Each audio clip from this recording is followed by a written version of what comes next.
Faites rayonner la foi sur le continent numérique. Ensemble, recueillons plus de 200 000 $ en 2012.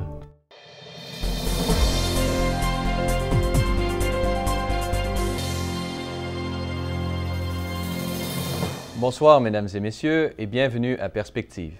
Aujourd'hui, 28 juin 2012, le Saint-Père a reçu en audience le cardinal Angelo Amato, préfet de la Congrégation pour la cause des saints, au cours de laquelle il a autorisé la promulgation des décrets reconnaissant des miracles, des martyrs, ainsi que des vertus héroïques.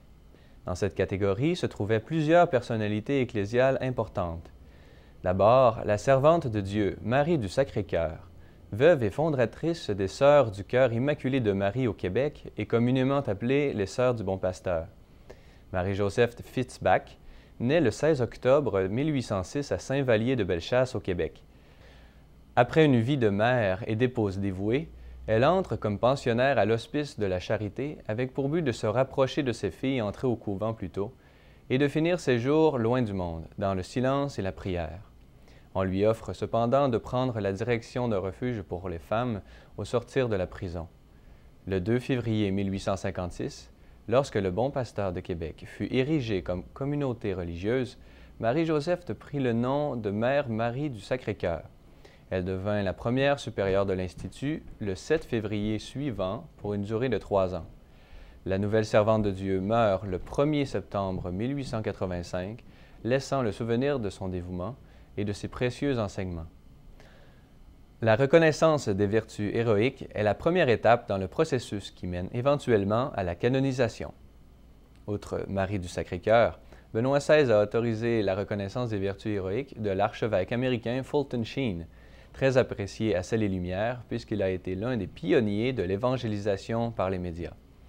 Finalement, Monseigneur Álvaro del Portillo, successeur et proche collaborateur de Saint José María Escrivá de Balaguer, fondateur de l'Opus Dei. Le nouveau serviteur de Dieu s'était notamment démarqué pour ses travaux lors du Concile Vatican II, lesquels ont découlé le document Presbyterorum Ordinis sur le rôle du clergé dans l'Église. Il a également participé à la création d'une nouvelle structure canonique de la prélature personnelle.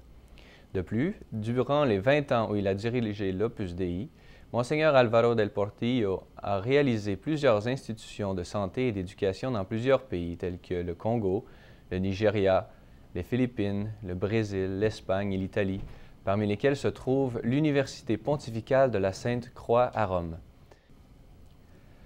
À Rome toujours, aujourd'hui le Saint-Père Benoît XVI a reçu la délégation du patriarcat œcuménique de Constantinople à l'occasion de la traditionnelle visite à la veille de la solennité de Saint-Pierre et Saint-Paul.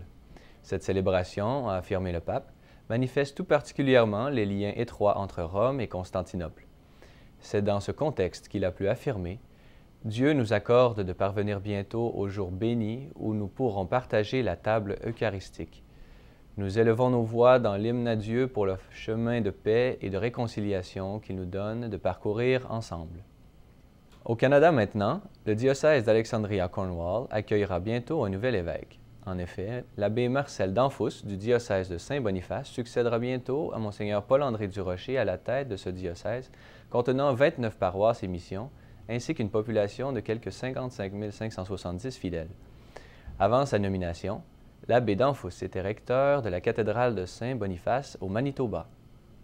Ne manquez pas sur nos ondes la télédiffusion de la messe en la solennité de Saint-Pierre et Saint-Paul, où seront remis les palliums aux archevêques nommés durant l'année dernière, demain à 16 h, ainsi que l'émission d'1 heure intitulée « L'Eucharistie, chemin de communion, retour sur le 50e Congrès eucharistique international de Dublin » et qui vous sera présentée le lundi 2 juillet à 19 h 35. Voilà, c'est tout pour aujourd'hui. Merci et à la prochaine.